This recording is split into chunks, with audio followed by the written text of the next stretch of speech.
Welcome back to Algebra 2, Chapter 9, Section 3 in this book. Now we've been graphing fancy things. You will do, and see some of these, we talked about what's that make hyperbolas, the y equals 1 over x. But now, some of these are fancier than that. And you can see you can get fancier graphs than that. So how I want you to, anyway, you're going to do these a whole lot more in pre-calculus. Pre-calculus actually doesn't have any calculus in it. It used to be called Algebra 3 or Advanced Algebra when I took it. And but now they've given it a fancy new name, pre-calculus. But anyway, you'll do a lot more of these in pre-calculus. But so we're not going to spend too much time on it. We've got a long way to go before we finish.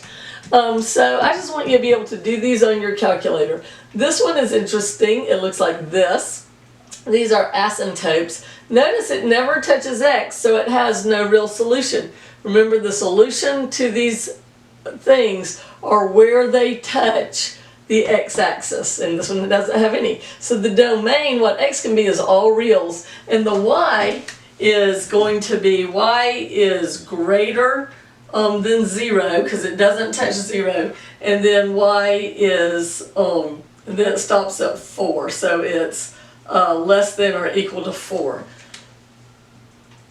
Okay, so that's the range. So sometimes ranges are written like this in domains, sometimes they're written as inequalities. You'll learn a whole new way to write it when you get to college, but as long as you understand the idea, you'll be ready for it. This one isn't that interesting, how it's got those two bits like that. So my cautionary thing on this is when you graph this, use your calculator and make sure your window is big enough where you don't end up losing part of it. You know, part of it cut off and you didn't realize it was there. So make sure you're out far enough. Zoom fit is a good one for that. Also this one, that one's interesting. So graph them first, type them in exactly. You might need your alpha y equals for numerator and denominator, or put everything in parentheses. Put your numerator in parentheses and denominator in parentheses. Your calculator has a hard time understanding what is numerator and what is denominator unless you use that alpha y equals button or you do that. So I always tell kids, you'll never regret too many parentheses,